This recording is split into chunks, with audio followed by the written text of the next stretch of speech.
आए भैया आप सबको सर्वप्रथम नववर्ष 2025 की हार्दिक बधाई। और इसी के साथ मैं एक 2025 का नया भोजपुरी हिट सॉन्ग भेज रहा हूँ। उम्मीद है आप सबको जरूर पसंद आएगी। कि छोड़ के विदेशवा सैया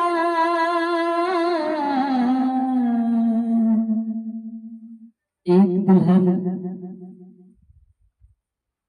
इसका पति परदेसी है और फूल लगा करके अपने पति से कहती है क्या कि छोड़ के विदेशवा सैया आवनाया साल में मनवन लागे हमरो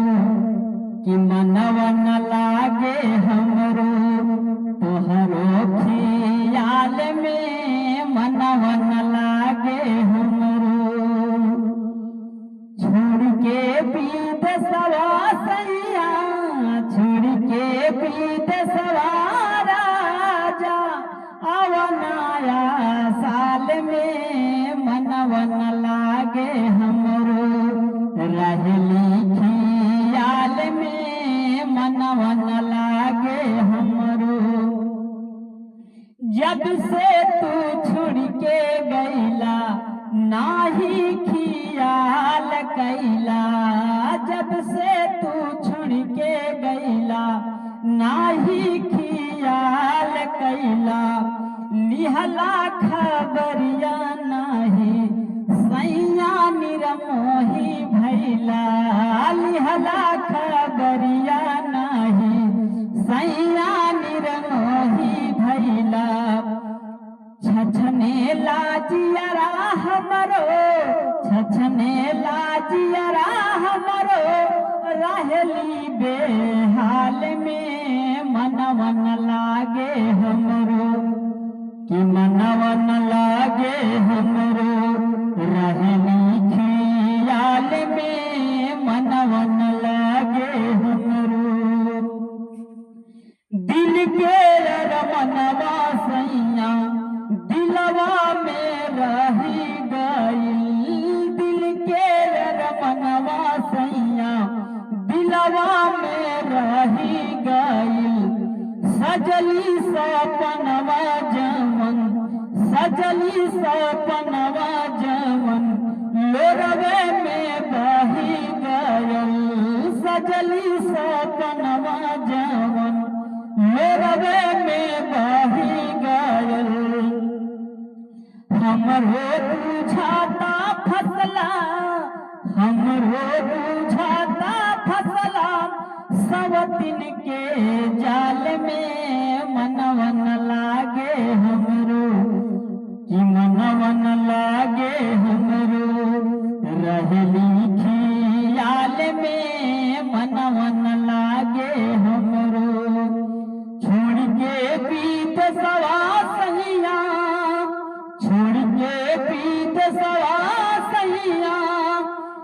छोड़ के विदेशवा सैया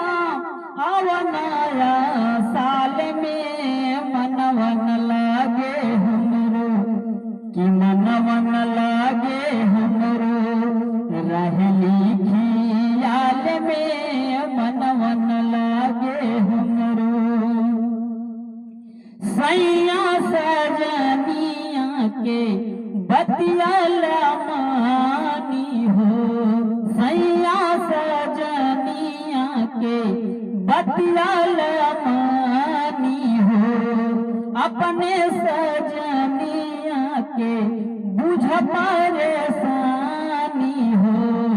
अपनी सजनिया के बुझ परेशानी हो संजय सजनवा देखी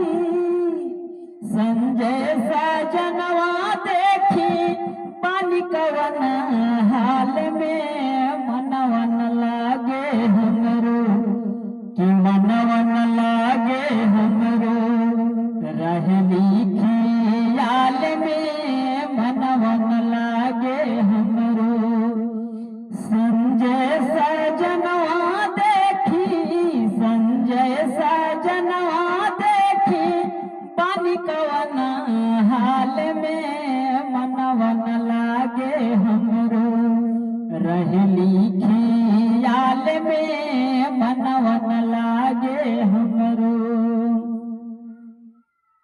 दोस्तों, अगर आप सबको ये गीत प्यारी लगे, अच्छी लगे, तो इसको लाइक शेयर जरूर कीजिए और हमारे चैनल को सब्सक्राइब करना ना भूलिए और अपना प्यार दुलार अपने छोटे भाई को जरूर दीजिएगा। धन्यवाद।